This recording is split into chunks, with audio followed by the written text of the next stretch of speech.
Good morning. Let me try that again. Good morning. There we go. All right. Good morning. Welcome to Halloween weekend. I'm Reverend Mary Murray Shelton, and you have landed at Golden Gate Center for Spiritual Living. Congratulations. Welcome. We're glad that you're here today. And we look forward to sharing this celebration with you this morning. So this is our time to begin by greeting one another. So what I want to invite you to do is to stand up, move around, introduce yourself to anybody you don't know or who looks new to you. Welcome back those you haven't seen in a while, and just generally make each other really welcome. And those of you that are at home, make yourself welcome. You are welcome here as a part of our congregation, even at a distance. So pour yourself another cup of coffee, give yourself a hug, and in just a moment we're going to sing together.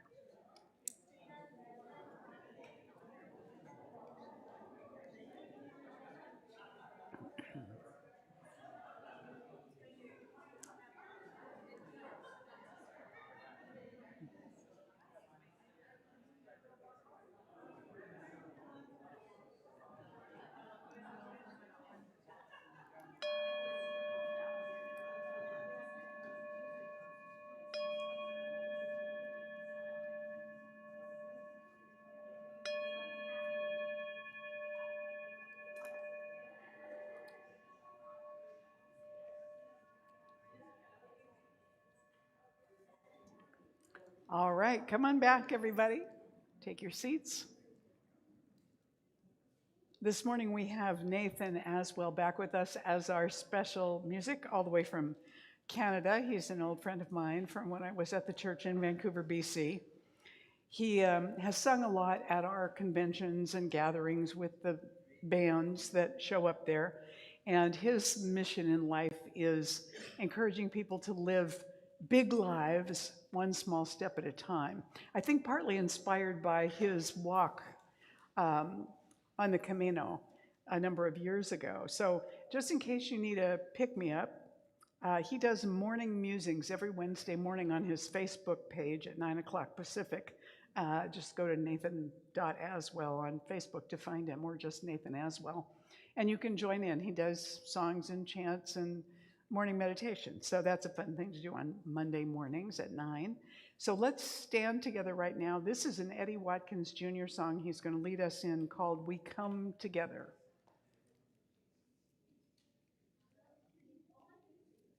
Yes, that's it. Stand and sing. Okay, Nathan, here we go. Warm greetings, everyone. It's my great pleasure to be back with you this morning at Golden Gate Center for Spiritual Living.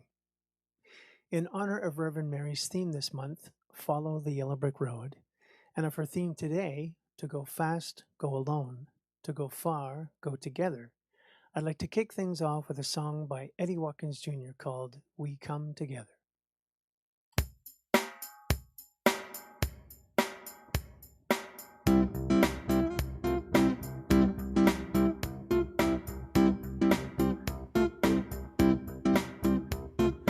Look at the person next to you.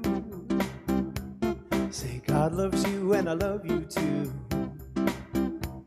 Now feel the love in the sanctuary. Lift your voice and repeat after me. We come together, we come together, we come together. In the name of love, we come together, we come together.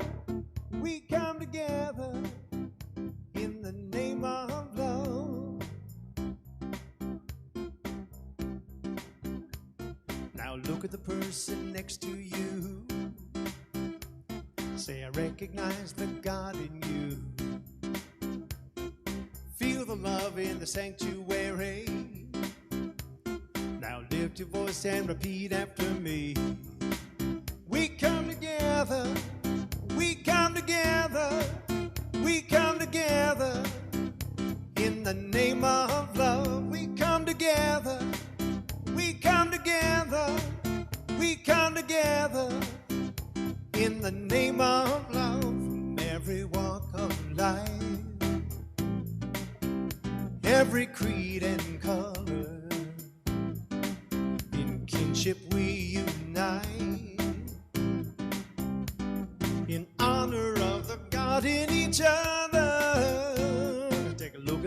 person next to you. Say namaste, I bow to you. Feel the love in the sanctuary. Lift your voice and repeat after me. We come together, we come together, we come together in the name of love. We come together, we come together, we come together in the name of love. We come together, we come together, we come together in the name of love. We come together, we come together, we come together in the name of love. Thank you, Nathan. Yeah. All right.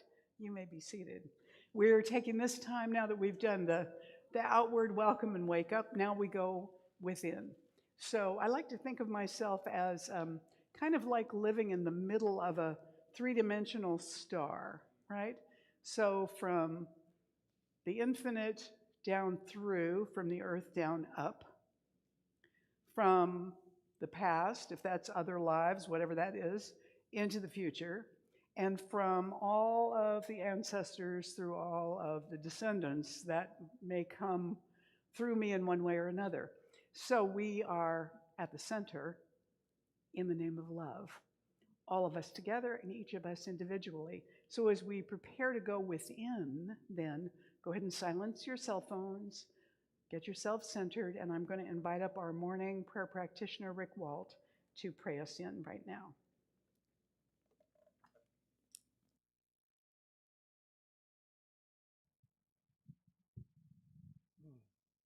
So good morning. I invite each and every one of us to close your eyes if that makes you comfortable. Take a deep breath and become fully present in this beautiful, gorgeous moment where we do feel the love in the sanctuary. So right here, right now, I invite you to increase your awareness of the one, that first cause, that creative energy, that creative spark that we call God, right here, right now. And knowing indeed that that love, that energy flows through each and every one of us right here in this moment, right here, right now. This moment, the only moment there really is. And just feel the love. Feel the love for your fellow human being. Feel the love for yourself above all. For that's truly who each and every one of us is love manifested in form on this planet Earth, right here, right now.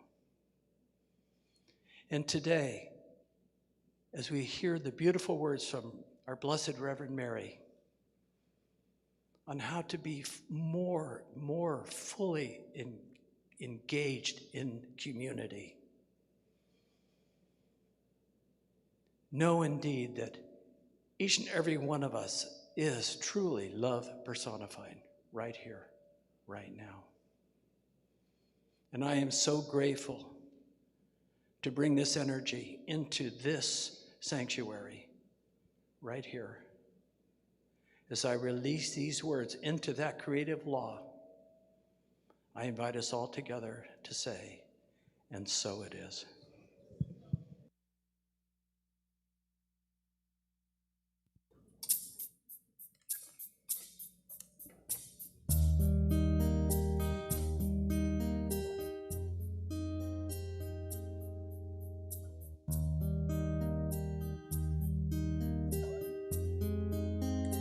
May we remember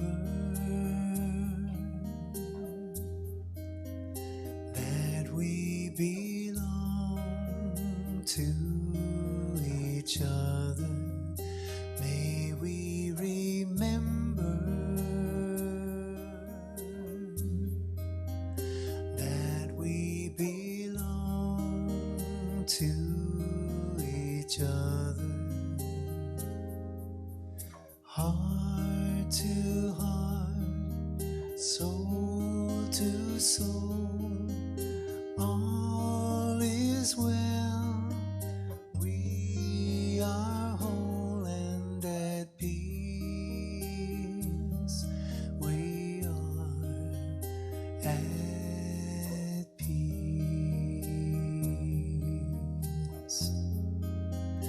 May we remember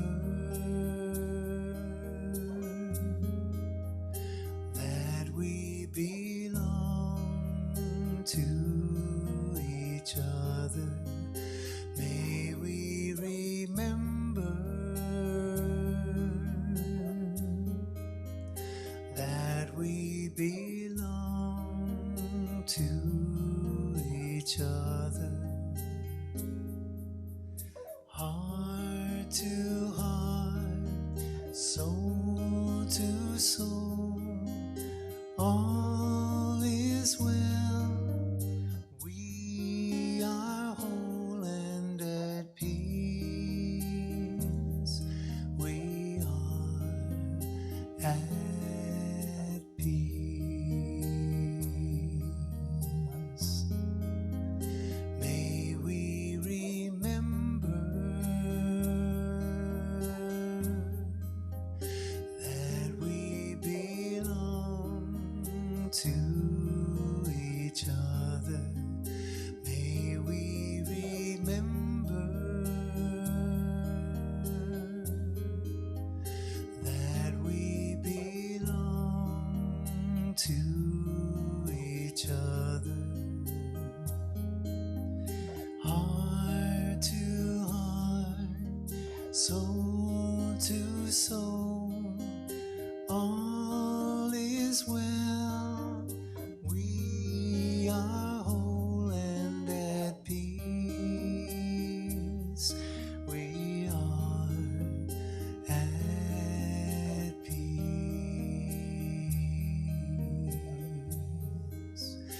May we remember, may we remember, may we remember.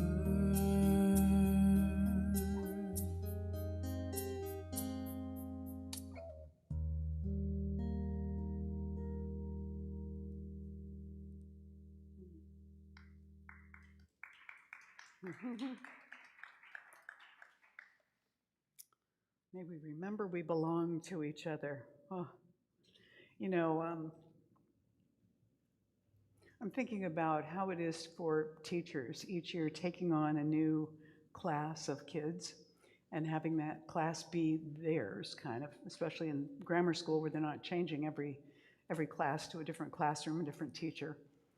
Taking those kids on, whether they're an easy class or a difficult class, doesn't matter, they've got them for that year. So this one teacher is saying she's walking through the hallway at the middle school and she sees a relatively new substitute teacher standing outside of his classroom with his forehead against a locker. And she hears him mutter, "How did you get yourself into this?" So she knows that he's assigned to a difficult class. So she wants to offer him some moral support. She says, "Are you okay? Can I help?" And he says, "I'll be fine as soon as I get this kid out of his locker." When you take on the responsibility for somebody else, your well-being is kind of tied to how they're doing, you know? So if you have a class full of kids and 2 of them are having trouble, your attention as a teacher is directed kind of to those kids or concerned about them. We are built to be in community. So as we live out loud this year, we have been taking this 8-week journey together of follow the yellow brick road. Now, what is the yellow brick road? In The Wizard of Oz, the yellow brick road becomes the pathway that Dorothy takes with her pals so that each one of them can ask the wizard to give them what it is they really want. And he's at Emerald City, and the only way to get there, because they don't have broomsticks, the only way to get there is to walk.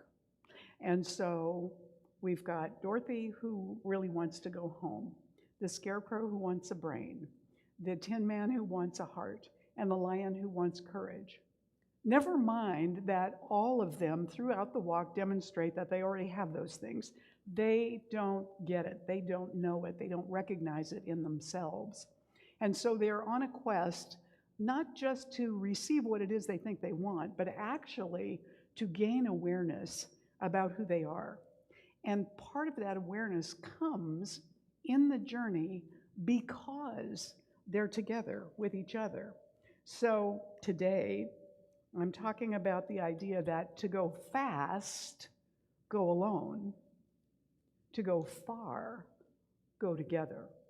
When you want to get someplace in a hurry, the less you have to deal with, the easier it is. But that works best if the distance is short. Because on a long distance, we need the support of other people to be able to make that journey and not get discouraged or get lost or get obsessed with some idea that drags us totally off course and we don't even realize that we've lost track of what we were doing in the first place.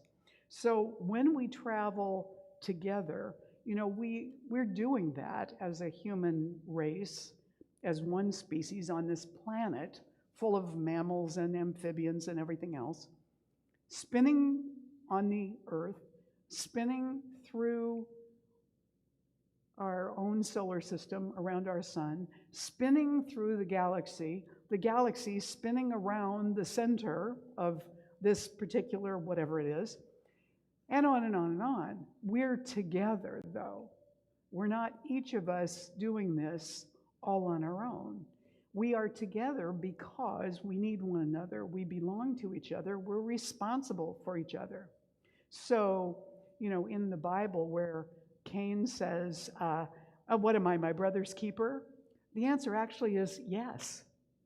Yes. Not that you're responsible for everything your brother chooses to do, but to be there, to walk with him, to be helpful. That's kind of the idea of being a human being. Lynn McTaggart said in her book, The Bond, nature has designed life only in relationship. And whenever we do not recognize this, we act against our own fundamental design. What we regard as our immutable and distinctive personality is actually a relationship, our bond with the world. We know ourselves through other people. There's a theory or a symbol called the Johari window, which has 4 segments, although some of them overlap. And there are self-perception. So there's the segment that we know intimately, but nobody else does, kind of our secret self. And then there's the part that other people know about us, some of which we may not be aware of. And there's an overlap there, where some of what we know about ourselves and some of what they know about us overlaps. There's also a segment, though, where nobody knows this about us, and neither do we. We're not aware of it. That part of the window, can shrink or expand as we interact with the world and with other people. And that segment that overlaps can expand or contract depending on how available, how present, how willing we are to be present with each other and to reveal things about ourselves. You with me here so far? So in our lives, maybe one of our purposes is to expand the part. I'm ringing a little bit, Dana. Can you hear me? I'm ringing a little bit. Are you all hearing that? Yeah. It's just slight. I was going somewhere with that. So when we go with other people, we learn more about ourselves in the process. Whatever the going is, whether it's a project we're working on or someplace we're trying to get to, or just personal growth, when we're doing it with other people, it expands. That's why classes in the science of mind are important, because not only do we learn concepts and practices, but we learn more about each other, about this community, and about ourselves in that process as we sort of rub up against each other in those classes, whether it's comfortable for us or not, we're beginning to expand, to stretch. And that's part of the process of being here together, which is why classes, I think, are one of the best ways for us to not only get to know the philosophy, but to bond with the people that we're on this yellow brick road journey with. When we have companions, they affect our experience of the journey. It's different than going alone. So they bring with them, just as we do, all their positive and negative characteristics into the mix, into the experience. And we get the benefit of their skills, of their awareness, of their talents that they bring to it. But we also have to adapt to and deal with their short-sightedness, their biases, their prejudices, their personality quirks, and some, bless you, and some of those actually trigger things in us that make us better or reveal to us things about ourselves that we wished we didn't have to look at. In fact, some of those things look so familiar, like we're looking in the mirror, that we would just as soon not know that about ourselves and not be reminded of it, so we project it onto the other person. You're this, you're that, when it's really us all along. So in this process, the question becomes, how willing are we really to adapt to other people, to make space for them?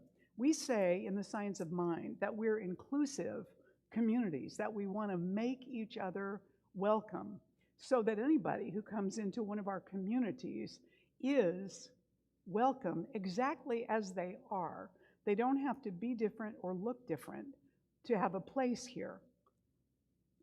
And I appreciate that about science of mind, even at the times that I've found myself in situations or congregations or groups where one or more people in that group were difficult or I felt uncomfortable with them for some reason.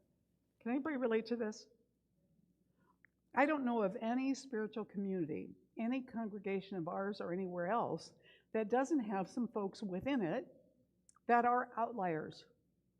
They're different from the majority of the people that are there. That's a blessing to the whole group. You know, there's a class I went through a lot of years ago when I was a new minister about dealing with differences in people. And we took some kind of a profile thing, you know, all those personality profile things that are out there. And this one was about people who were analytical, people who were kind of inspirational, that type of folks, people who were sort of very socially kind and peacemakers and very cooperative, not necessarily leaders, but really good team members. And then people who are very directive, definitely leaders, sometimes to their own detriment, really charge ahead and take control. Now, we've all known people in all those categories, but the point of this particular class was we need them all on any kind of a team or group that we have in order to go forward well, because if you have all of the high A types in a group and they're the only ones, they'll all be telling each other what to do, but nobody will do anything. So nothing actually gets done. If you have all the kind of social, inspirational type leaders together, they have a great time. They just talk and share and laugh and nothing gets done because that's what they're doing. If you have all the sort of peacemaker, community-oriented types, nothing gets done because they're all busy showing each other pictures of their grandchildren. And if you have only the analytical types, they blow all the fuses when they plug everything in that they need technically to do their thing. So you need everybody in order to get anything done. And that means that we're going to bump up against people that we're not as comfortable with, or that we are less familiar with, or we don't understand them exactly, or we know that we don't quite agree on things. My former daughter-in-law, her parents are much more conservative than I am. And we were having a conversation once, years ago, when Toby was a little baby, about people coming as immigrants from other countries and not learning English or having trouble learning English. And they were of the opinion that it really was their responsibility to learn to speak English. That's what we speak here, and they needed to do that. And I was arguing that sometimes people are older and it's difficult to do that, and they need more supports, and they didn't agree with me about that. And they were very comfortable and at ease, not only with their perspective, but with the fact that mine was not the same. I was not. I was very distressed by the fact that they didn't agree with me. And I said, I just can't agree with that. And they were kind of mystified by my upset. And the response was like, well, that's okay. You don't have to believe the same things we do. And that was a great lesson for me. It was like, who was being more open-minded in that conversation, really? Interesting. So the question becomes, how much are we willing to adapt to others? Are we willing to adapt to others, to make space for them as they are? Frederick Buechner said, compassion is the knowledge that there can really never be any peace and joy for me until there is peace and joy finally for you too. In other words, there is something to this idea of a world that works for everyone that means there's space for all of us. Not that we all have to be homogenized into the same thing, but that we make enough space for each other, that people can live as themselves and have what they need and enjoy the process of interacting with those differences. Is it easy? No, we haven't, as a human race, even gotten close, I don't think yet. So we're dealing with now this great ongoing conflict in Ukraine and Russia, which has sparked a lot of differences in the world around us about who's right and who's wrong and who should be supported and who shouldn't be supported. Meanwhile, there are families, there are business owners, there are military people, there are prisoners being forced into military service. Now, who is suffering the most in and amongst all those folks? Who do we want to thrive in that situation? If we withhold from somebody, we're removing them from our hearts, from the community. It's difficult when there are huge differences and there's great conflict. We see this happening in Israel and in Palestine right now. And then, there are the people, the ancestors. This time of year is the time of year that in many ancient global traditions, we look at this time of year as a time when the veil between worlds is very thin, when we are the closest to our ancestors and those who have passed that we are any time in the year. Now, Ram Dass said once that just because you don't have a body doesn't make you wise. In other words, we can't assume that all the ancestors are equally enlightened. I don't know if that's true or not. But I do know that having lived through that and then stepping out and having the perspective on that life may have given them some perspectives that we don't have. Can we open our hearts to the community of those who have gone before us? Can we, as the Native American groups have done, keep in mind our descendants 7 generations in the future when we're making plans and decisions and deciding what it means to create a world that works for everyone? M. Scott Peck wrote, "There can be no vulnerability without risk. There can be no community without vulnerability. There can be no peace and ultimately no life without community." So our interconnections fit into our families, our friends, our workplaces, our larger communities, and also maybe to the children that have not yet come forth in the family, to the descendants that went before us, to all of the lives we ever had or might have. There is, within the infinite, no limitation in time or space. So that means all of that is one in the infinite, in the here and now, somehow. Not in now as compared to past and future, but in kind of an eternal now space that we can't even really grasp. We are not disconnected from any of that or any of them. Last night, I learned that Matthew Perry died.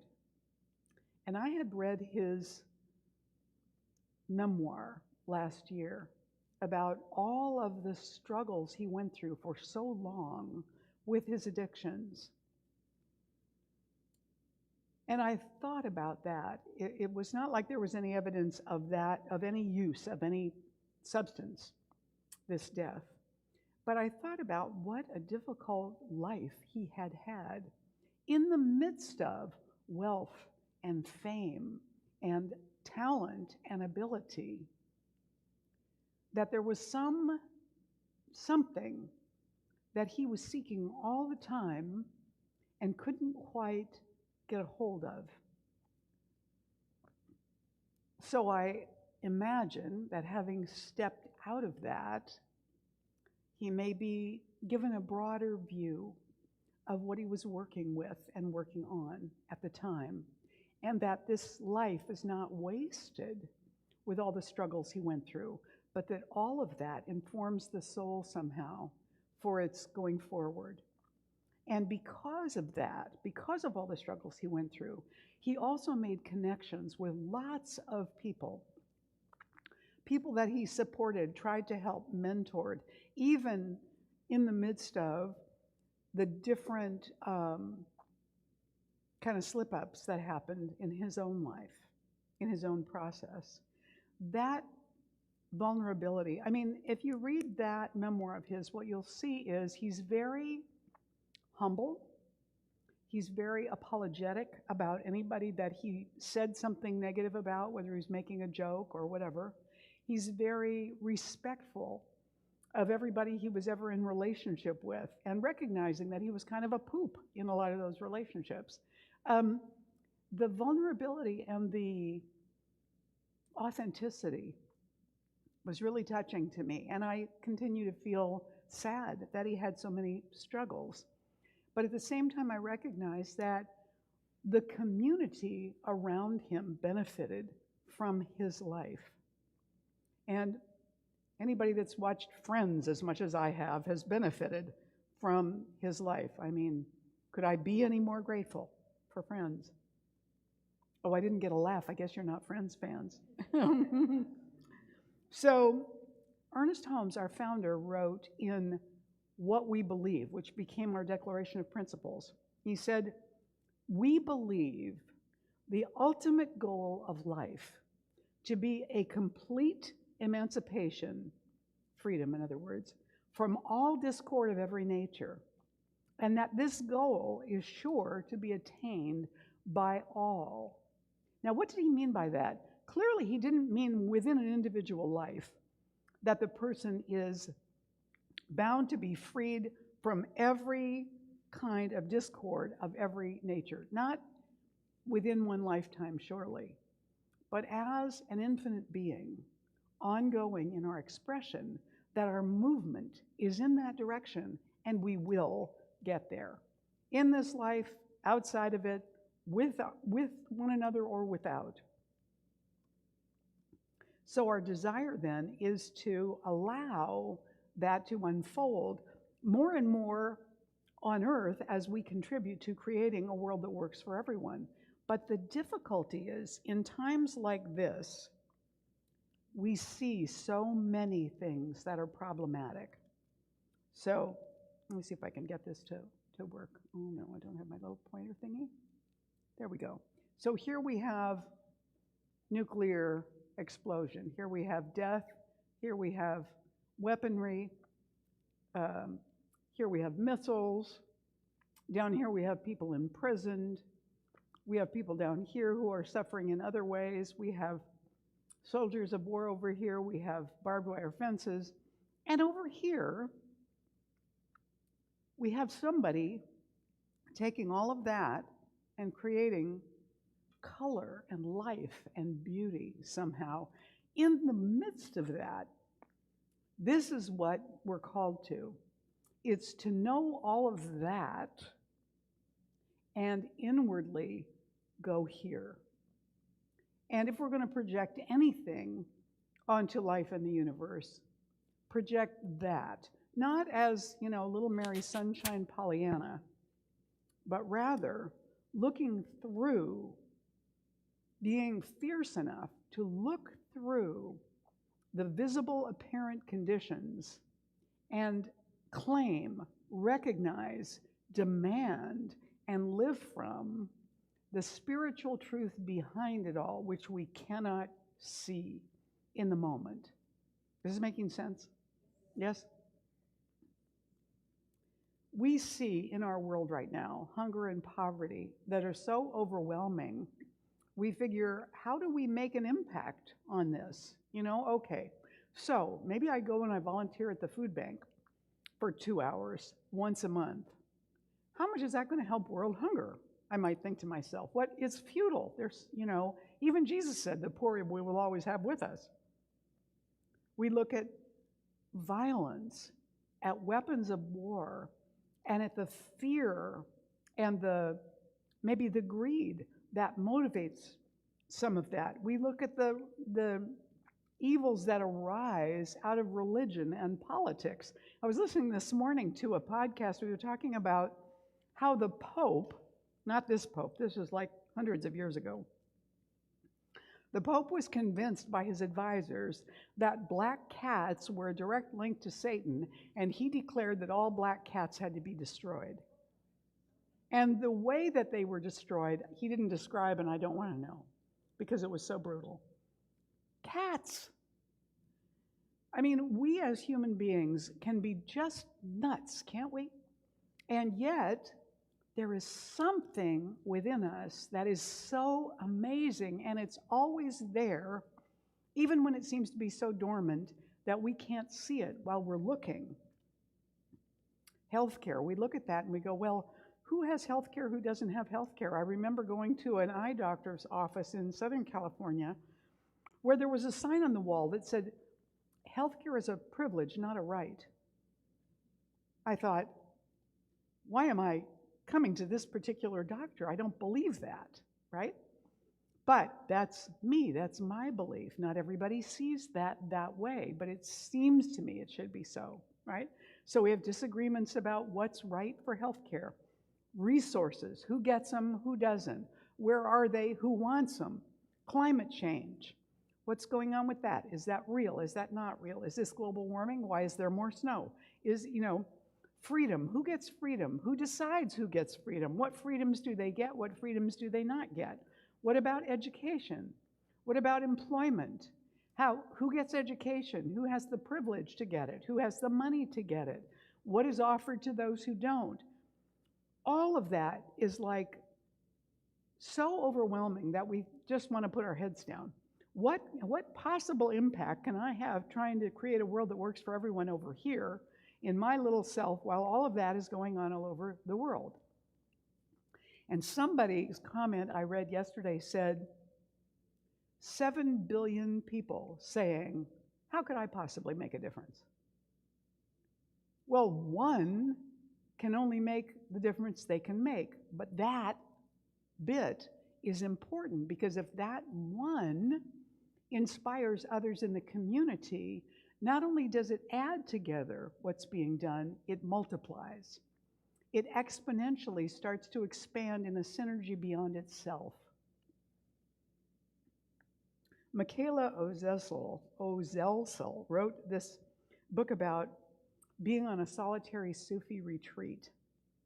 And she says, in the Sufi view, the process of becoming truly human, that is, self-transcendence, is not the Western ideal of autonomy, but the conscious acceptance of mutual dependence.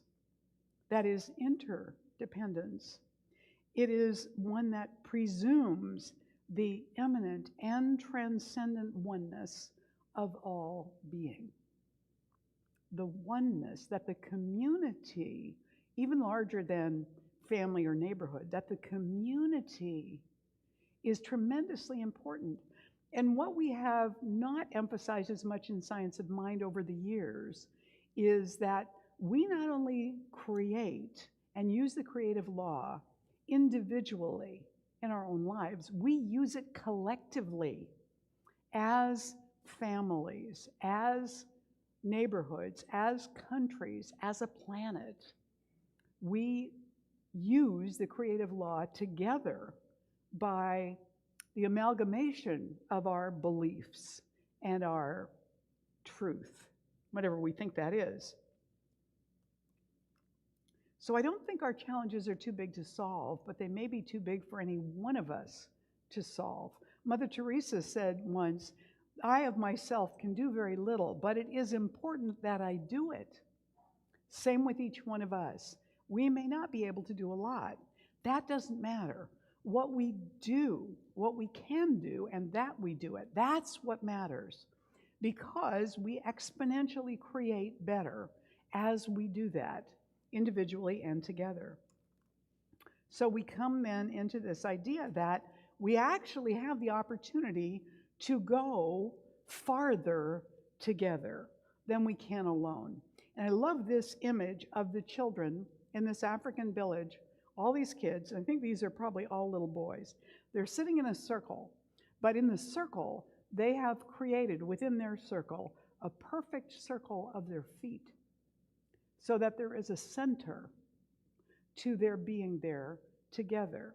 In some African nations, and forgive me, I can't remember which one specifically, they use a version of the word Ubuntu, and it means I am because we are.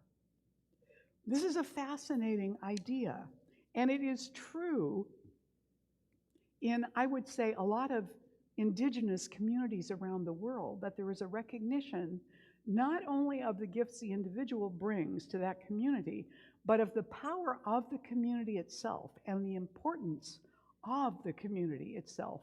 That kind of in the Western world, we have this vague sort of non-awareness of. It's a Zulu proverb. So by the Zulus, Ubuntu means I am a person through other people. My humanity is tied to yours. And Michael Onyebuchi Eze said, Ubuntu means a person is a person through other people. Humanity is a quality we owe to each other. We create each other and need to sustain this otherness creation. And if we belong to each other, we participate in our creations. We are because you are, and since you are, definitely I am. So what does that mean then?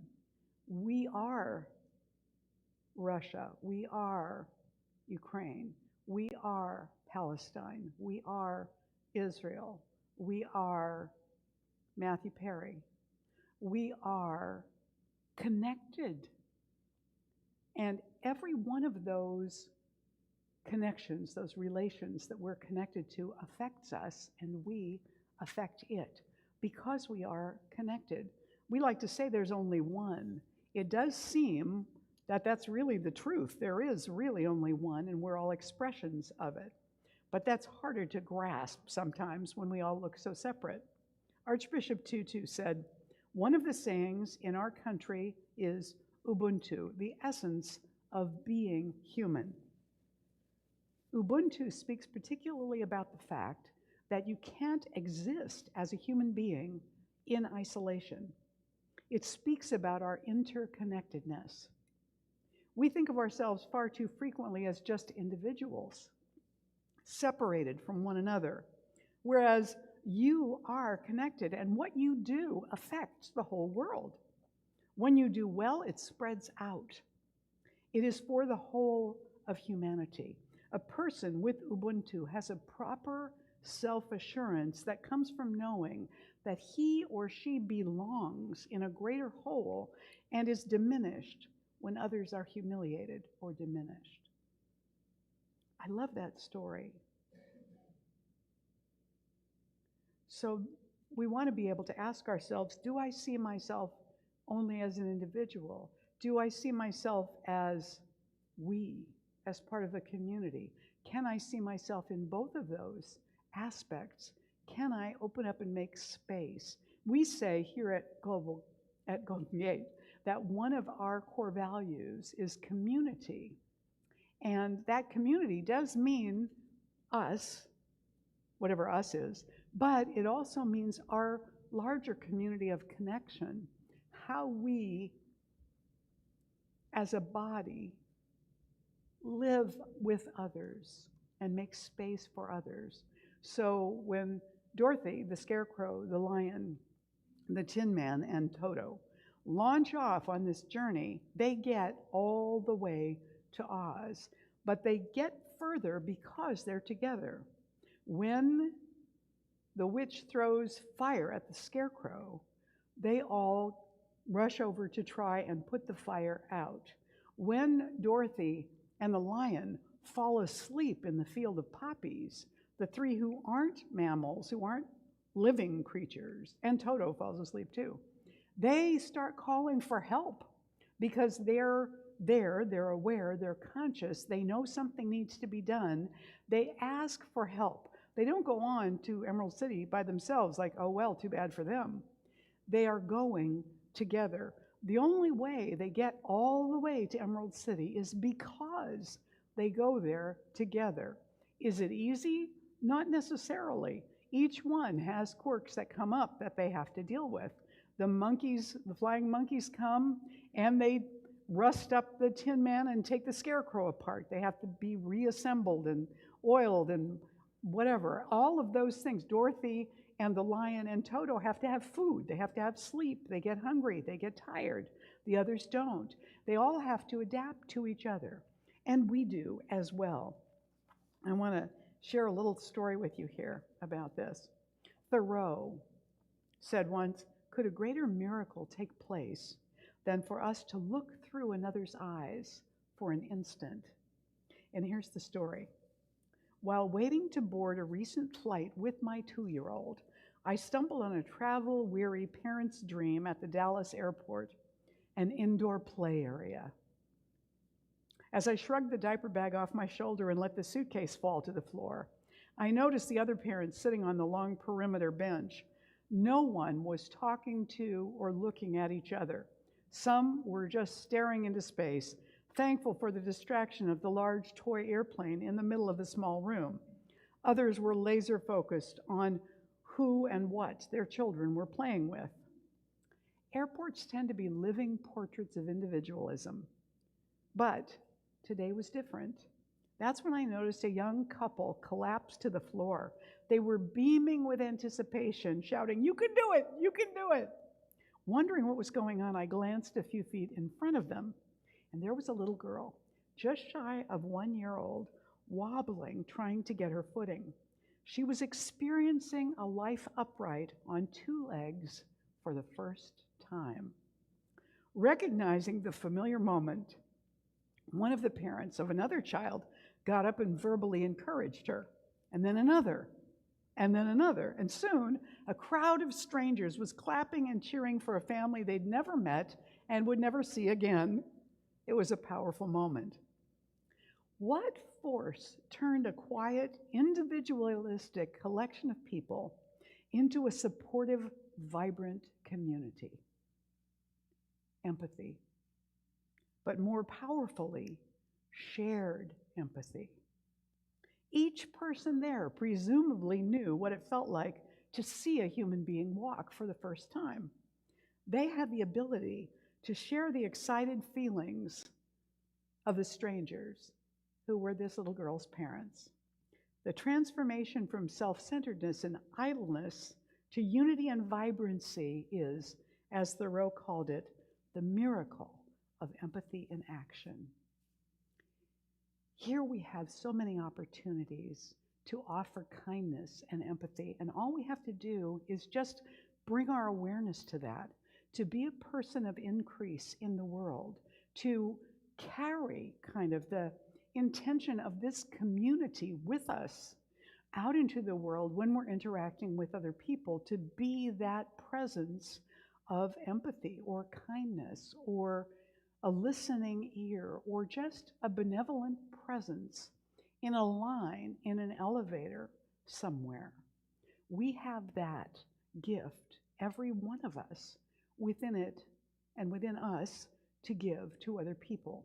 So I'm going to invite you to imagine right now that you could take your hands to your heart level. Go ahead and do this. You could take your hands to your heart level, and you could allow in your hands to collect a certain amount of loving kindness energy, of which there is an unlimited supply. Not that you're giving away your own, but that it flows into you from an infinite source. And the more you give away, the more vibrant it is within you. Imagine you could take this and lift it up and extend it out. So do that now. This is loving kindness. This is empathy. Now what we're going to do is we're going to, in just a moment together, throw this up into the air. But first we want to direct it to go to every person, place, situation, and thing, every living creature, every rock, every stone, every pebble, anywhere in the world where there is discord, in order to bring forward the world that works for everyone. It's just a drop, but the drop matters. So here we go. 1, 2, 3. And of course, a certain amount of that showers back down on us as well into this space.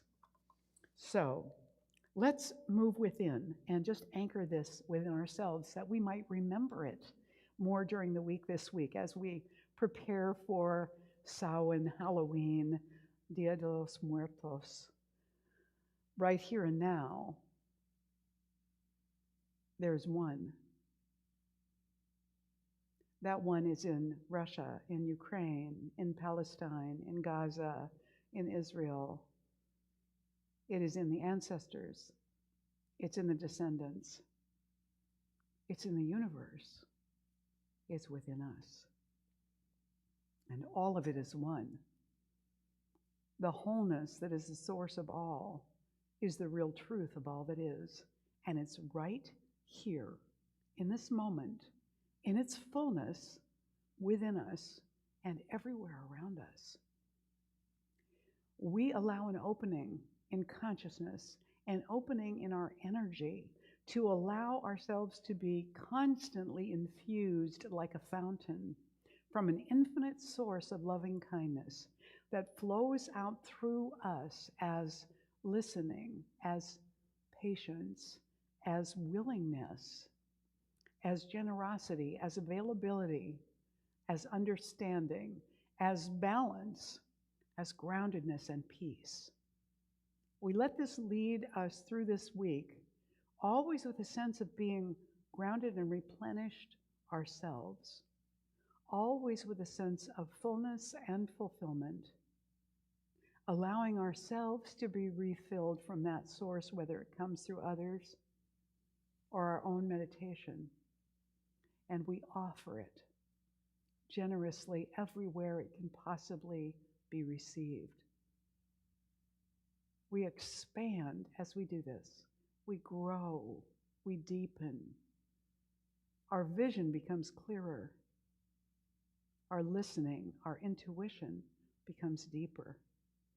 And we become ever more grateful to know this truth, to set it into motion, and to activate it within our minds and hearts and hands. We're so grateful for each other and for this truth now. So we let this prayer go into the creative law of mind and spirit, where it is acted upon right now, and we let it go into the heart of God, where it always was the truth about all that is. We let it go and let it be. And together we say, and so it is. Yes. Please stand and join me for the morning affirmation. As we say together now, I rely on the loving support of others to help me keep moving forward. I provide the same encouragement to them when they need it. This mutual interdependence takes us further than either of us can go alone. And so it is. You may be seated. So this is a time when we put forth something of the substance that's been entrusted to us to do that very thing in the world. Some of you have already given. Some of you are doing that today. Some of you will do it later in the week. We want to bless all those gifts and the gift that we are as well. Of course, if you want to text an offering, you can do that. Those of you online might find that easiest. Those of you that have your bulletins this morning, you can flip them over and see on the back all the different ways to give. But the most important thing about our giving is that we do it in every way that's available to us, and that we bless it as we send it forth. So if you're giving your gift with a loved one today, I invite you to hold it in your hands together. And if you're giving it on your own too, hold it near your heart as we say this giving affirmation, all of us together as one. This gift I give is God in action. I now send it forth to bless and to prosper. I know that everywhere it goes, it is creating a world living in love, one heart and one thought at a time. And so it is. Go ahead.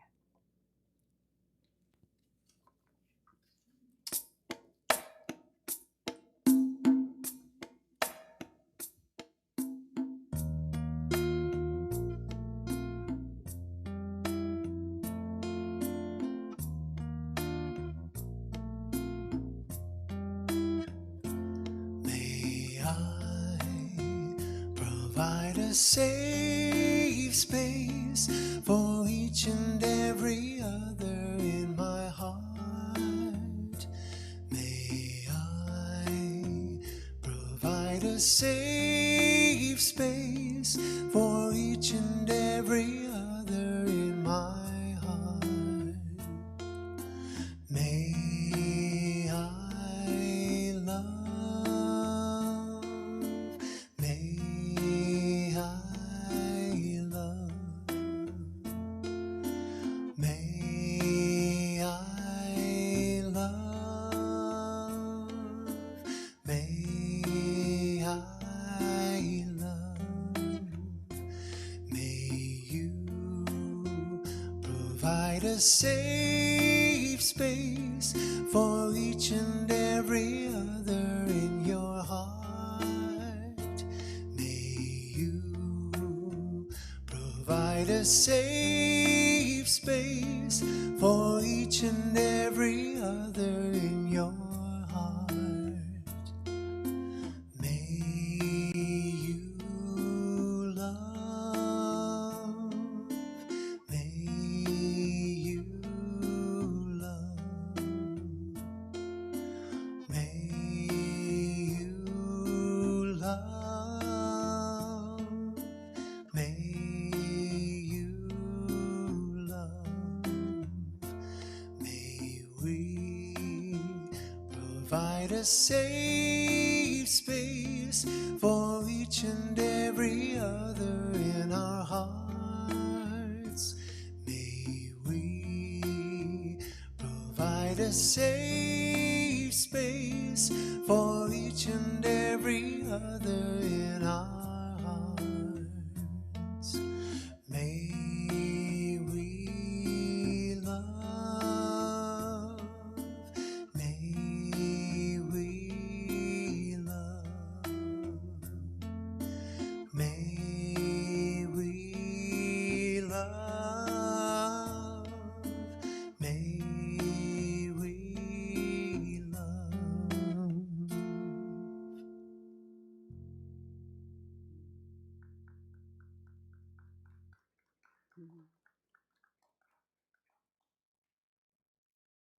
So on behalf of Golden Gate Center for Spiritual Living, we do now, all of us together, accept this offering. And we send it out into the world. We send it out into the world to create community, oneness, wherever it goes. And so it is.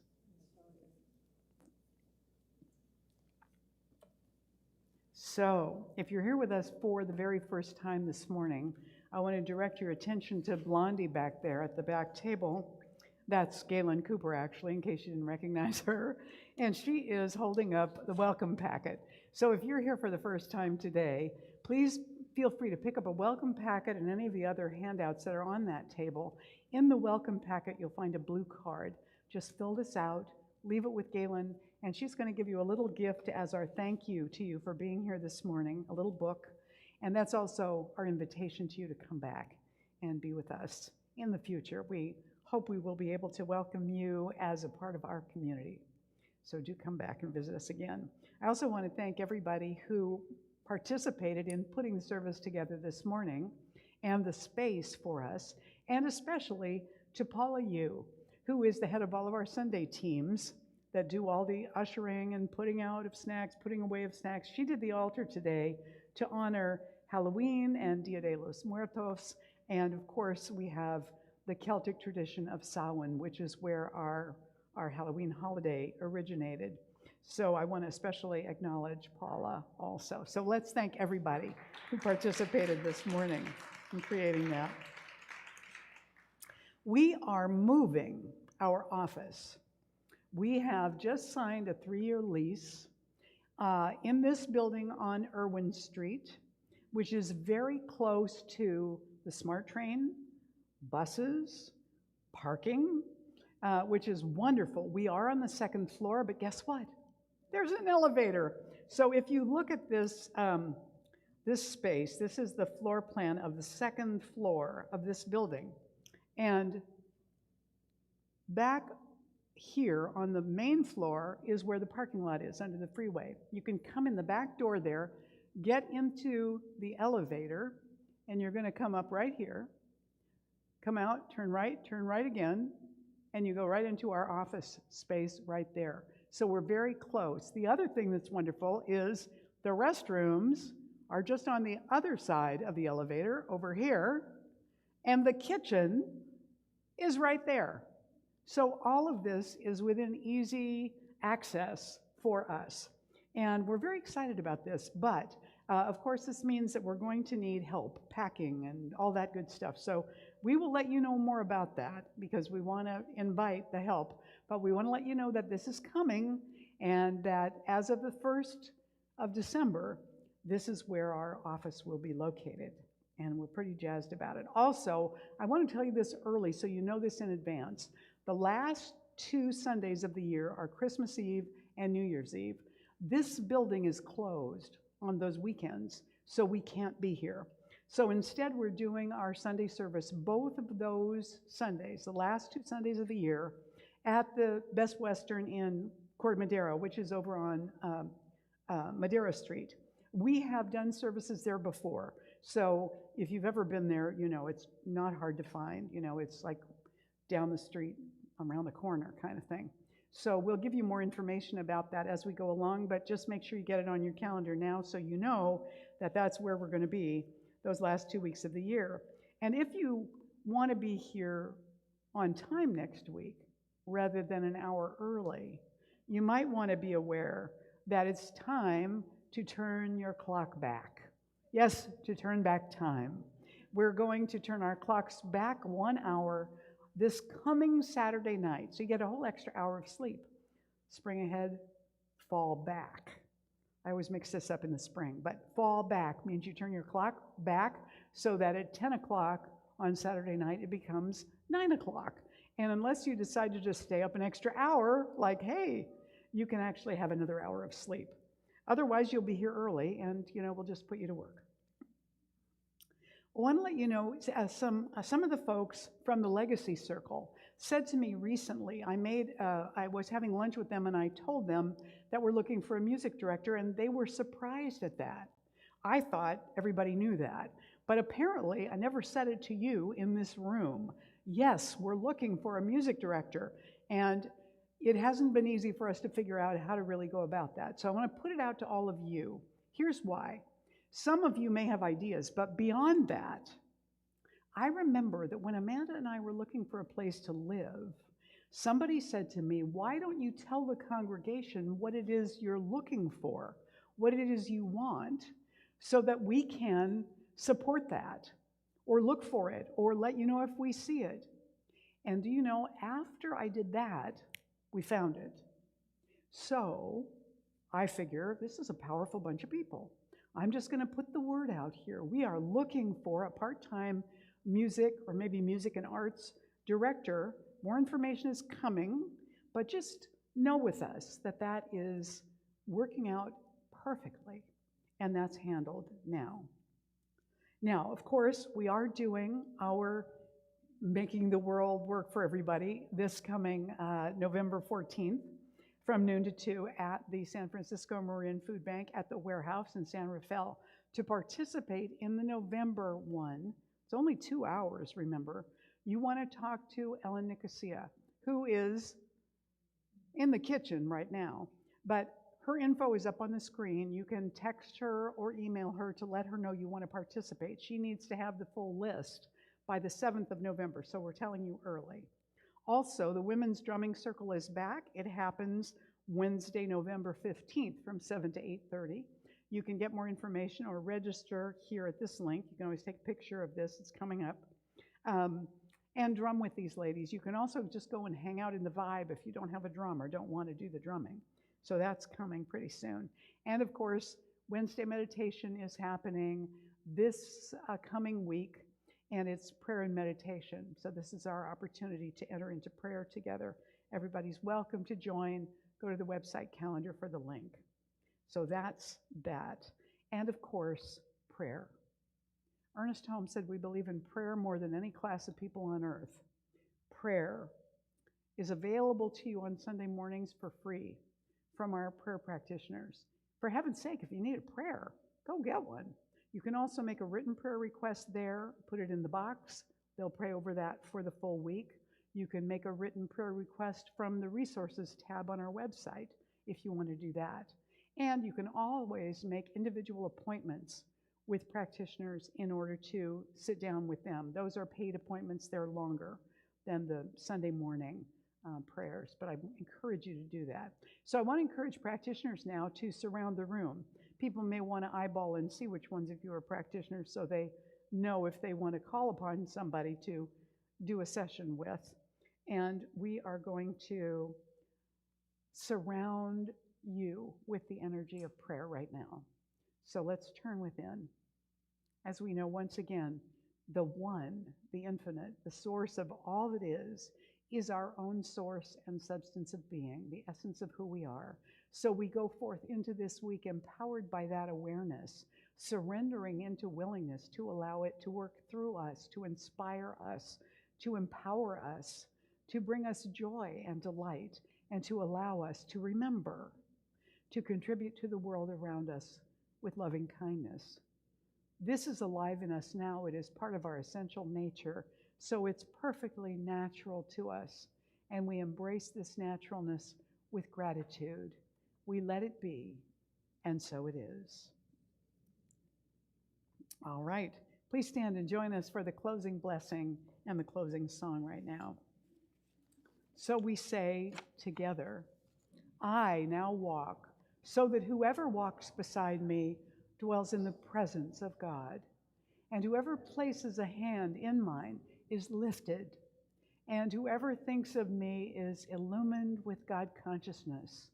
For spirit and all people and I are one eternally, and so it is. Oh, nuts. I forgot 2 things. Sit down for a second. I know you're anxious to go, but I want to tell you 2 things. First of all, where did I put mine? The journals for this week. This week's brick that you got this morning is community. What a surprise. I'm going to invite you to take the brick home with you and glue it into your journal in this box. But right now in this box, what are you going to let go of so that you can be more available to community, to be opening? Write down what that is in the box. What are you going to let go of in order to be more available to people? Now, if you don't have a journal, we have extras of those too. So, what will you release to enlarge your community? Write it down in the box. I release X in order to welcome more friends.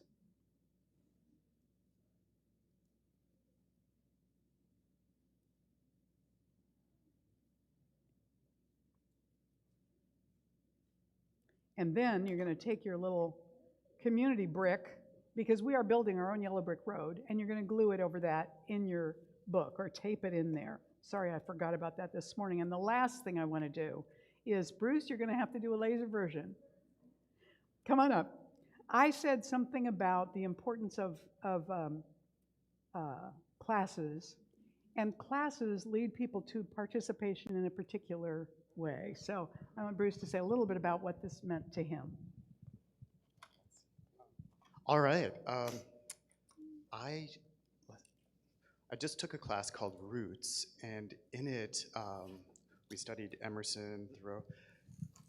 The biggest thing that I've gotten out of the classes, I think, is that anything that's truth, if I'm looking for truth, the only way I can really know that something is true is by being able to feel it inside of me, instead of trying to think about it or take someone else's word for it. And so taking classes has really been a way of me deepening personally and applying the things that I've been getting here. So that's what I'd say. Yeah. And It's a lot of fun. Jane, would you come up and also? Because, oh no, it's not Jane. I'm sorry, it's Lynn. Is Lynn here? Lynn, come here for a second. Lynn just finished the foundations class, which she had taken before, and she said something at, come on up here, at a meeting about what it meant to take it again. And I just want you to share that with them, because it meant a lot to me to hear it. Okay. Yes, I love foundations. And just to let you know a little bit more about my background is I'm not new to Science of Mind. I first came here in 1989, I think it was, and Reverend Jim Munson was the minister. And then a couple of years later, moving up to the Napa Valley and living there, starting a new business with my then husband, I traveled over the hill to Santa Rosa, where Reverend Mary was. And I was just so elated and inspired, and it was helpful to me and us starting a new business. So I never forgot her. Well, then rolling the clock further forward, last year, I came back to this community, and because I learned that Reverend Mary was then the minister here, and so I was thrilled. When the offering came to do foundations, even though I had taken it once before in Napa, I signed up right away and was not at all disappointed. It was such a deepening experience, not just all of the wisdom that came forward, the historical background of Science of Mind, so many quotes by so many important contributors to Science of Mind. And it just really allowed me to kind of pull that veil back a little further, because of course I have my own challenges, and even though I've been on a spiritual journey for a long time, I really wanted to go deeper. And that allowed that to happen, as well as it was so well organized and so comprehensive and interesting, and Reverend Mary made it feel so natural, and it was wonderful to meet others that were on the same journey and to be vulnerable, because vulnerability, I really think, really allows for authenticity and bringing us all together. So yes, I learned more about demonstrations, and actually had some very positive demonstrations as a result of the course. So I can't help but say and encourage everyone who hasn't taken it or would like again to take it to sign up, because it really is a valuable tool, and we're so fortunate to have you giving Thank you. it. Thanks, Lynn. I actually wasn't saying that just to get, a pat on the back, but to let you know that even if somebody's taken foundations class, you're at a different place in your lives now, and taking it again can be amazing in terms of what it opens up. Okay, I kept you for a long time. Let's sing. Stand up with me, and we'll do this now. This is a song that Nathan wrote. Thanks very much, everyone, for being here this I'll let him morning. tell you. I'd like to take us out with an up-tempo chant of mine called Together We Are Strong.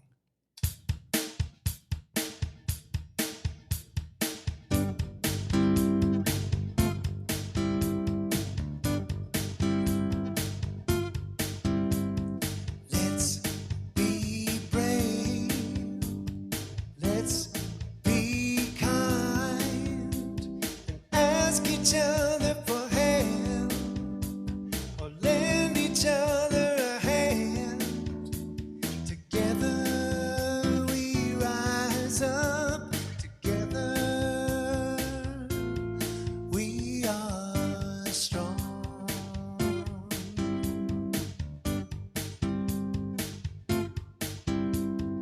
Let's be brave. Let's be kind.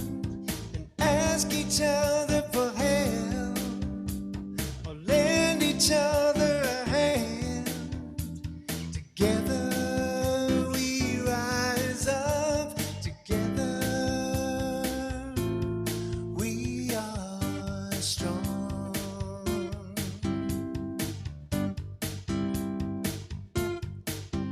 If you wanna go fast, go alone. If you wanna go far, go together. If you wanna go fast, go alone. If you wanna go far, go together. If you wanna go far, go together. If you wanna go fast, go alone. If you wanna go far, go together. If you wanna go fast, go alone. If you wanna go far, go together. If you wanna go far, go together, together.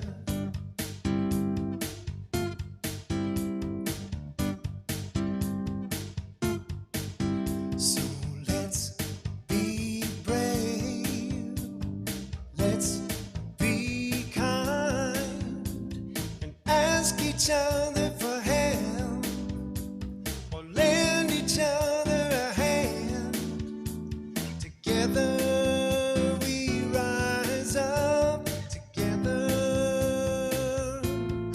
we are strong.